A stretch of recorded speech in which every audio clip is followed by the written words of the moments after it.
जो मेरा ना हुआ उसे मैं किसी और का भी नहीं होने दूंगी। उसने मुझे ठुकराया है, मैं उसके खानदान को तबाह कर दूंगी।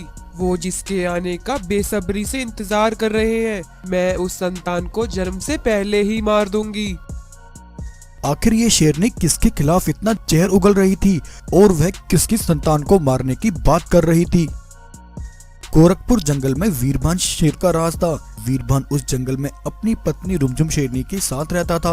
उसकी पत्नी रुमझुम गर्भवती थी और जल्द ही वह अपनी संतान को जन्म देने वाली थी। रुमझुम और वीरभान अपने आने वाली पहली संतान का बेसब्री से इंतजार कर रहे थे। वो दोनों बहुत खुश थे, लेकिन वीरभान और रुमझुम की ये खुशी रुमझुम की सगी बहन भानु शेरनी से बर्दाश्त नहीं हो रही थी। भानु रुमझुम शेरनी से नफरत किया करती थी, क्योंकि भानु वीरभान से शादी करके जंगल की महारानी बनना चाहती थी और साथ ही वह अपनी संतान को जन्म देकर गोरखपुर जंगल का महाराज बनते हुए देखना चाहती थी।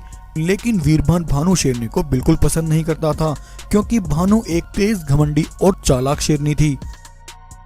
वहीं एक दिन रुमझुम शेरनी एक नन्हे सफेद शेर को जन्म देती है। वीरभान और उसके साथ जंगल के सारे जानवर सफेद शेर की जन्म से बहुत खुश थे। जंगल में चारों तरफ खुशी का माहौल था। लेकिन जब भानु शेरनी वीरभान की संतान को देखती है तो उसका खून खौल उठता है। जो मेरा ना हुआ उसे मैं किसी और का भी नहीं होने दूंगी। उसने मुझे ठुकराया है, मैं उसके खानदान को तबाह कर दूंगी। ये कहकर भानु शेरनी जंगल से निकलती है और पास के जंगल में रहने वाले खूंखार राधे बाघ के पास आती है। राधे बाघ वो था जो पैसों और माल दौलत के लिए किसी का भी खून बहा सकता था। वो बड़ा बेरहम और जालिम था।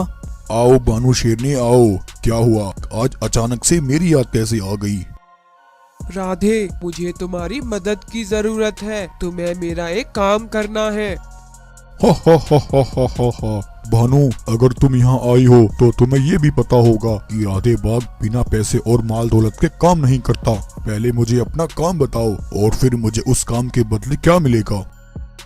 राधे, तुम्हें गोरखपुर जंगल की राजा वीरभान की पत्नी रुमझुम शेरनी की हत्या करनी है। वो गर्भवती है। तुम्हें उसे और उसकी आने वाली संतान को जन्म से पहले ही मारना है।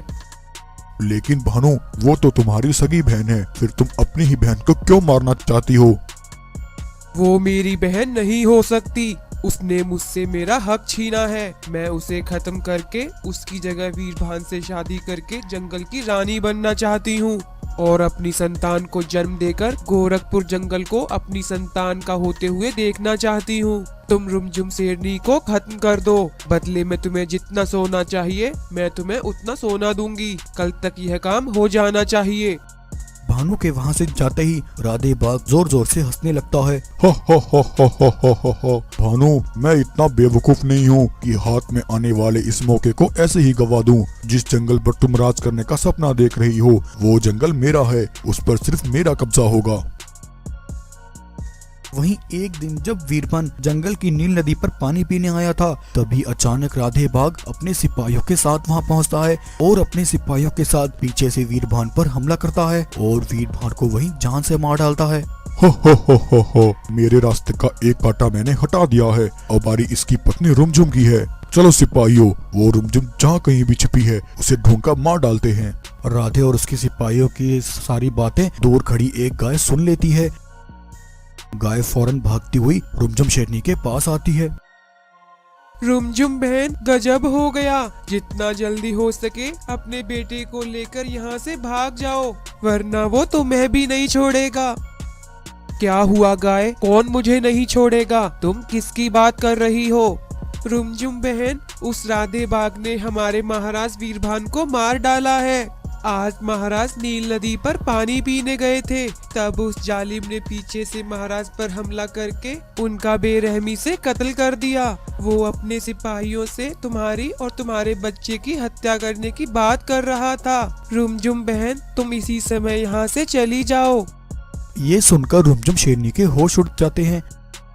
रुमझुम भागती हुई एक पहाड़ी पर आ जाती है, लेकिन राधे के सिपाही उसका पीछा कर रहे थे। रुमझुम भागती हुई पहाड़ी से नीचे नदी में गिर जाती है। रुमझुम अपने बच्चे को पानी के ऊपर तैर रहे एक सूखे पेड़ से बांध देती है, लेकिन पानी का बहाव ज्यादा होने के कारण रुमझुम वहीं पानी में बह जाती है। वहीं एक बाघिन नदी में पानी पी रही थी। तभी उस बाघिन को नदी में एक नन्हा शेर का बच्चा सूखे पेड़ पर बहता हुआ दिखाई देता है। बाघिन जल्दी से जाकर उस नन्हे शेर को बाहर निकालती है। तभी उसकी नजर शेरनी पर पड़ती है। धन्य है तुम्हारी माँ, जिसने तुम्हें बचाने के लिए अपने प्राणों की परवाह तक नहीं की। बेटा, तुम परेशान मत हो, तुम अनाथ नहीं हो, अब से तुम मेरे साथ रहोगे। बाघिन रुमझुम के बेटे को अपने साथ ले आती है और उसे अपने साथ रखकर उसका पालन पोषण करती है। कुछ समय में वो सफेद शेर बड़ा हो जाता है। बाघिन उसका नाम बगीरा रखती है। एक दिन बगीरा अपनी माँ बाघिन से एक सवाल करता है, माँ, आप एक बाघिन हो और मैं एक शेर का बेटा हूँ, आखिर ऐसा कैसे हो सकता है? तब बाघिन बगीरा को सारी बात बताती है। बेटा, मुझे पता था तुम एक दिन मुझसे ये सवाल जरूर करोगे। मैं तुम्हारी असली माँ नहीं हूँ। बाघिन बगीरा को उसे सारी बात बताती है। तभी वहीं से एक गाय गुजर रही थी। अचानक उस गाय की नजर बगीरा पर पड़ती है। बगीरा को देखकर गाय उसे पहचान लेती है। अरे, ये तो हमारी महारानी रुमझुम शेरनी का बेटा है और ये जिंदा है। गाय भागती हुई बगीरा के पास आती है।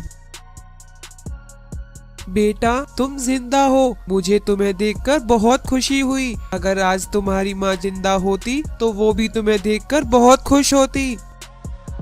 अरे गाय, तुम कौन हो और तुम किसके बारे में बात कर रही हो? कौन है मेरी माँ? तब गाय बगीरा को सारी बात बताती है कि उसकी असली माँ रुमझुम शेरनी, जिसने उसे बचाने के लिए अपनी जान गंवा दी।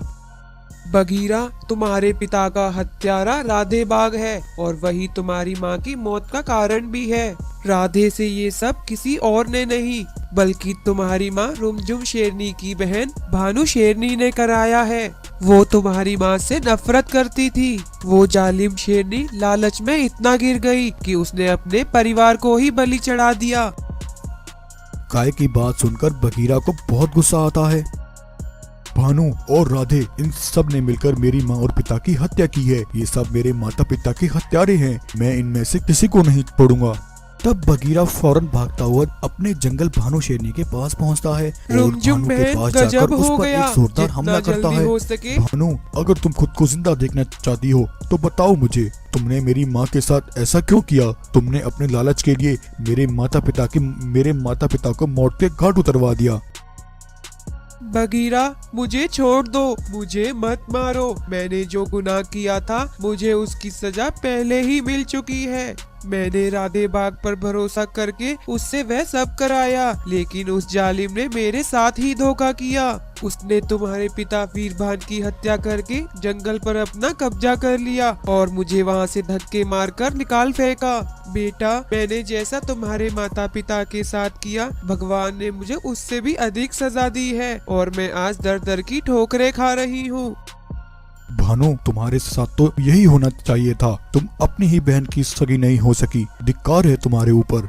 बगीरा भानु को वहीं छोड़कर राधे बाग के पास पहुंचता है। राधे के सिपाही बगीरा को देखकर उस पर हमला करने आते हैं। बगीरा बहुत गुस्से में था। बगीरा राधे और उसके सिपाहियों पर हमला करके उन्हें एक एक करके मौत की नींद सुला देता है और फिर राधे पर हमला करके राधे बाग की जीवन लीला वही समाप्त कर देता है।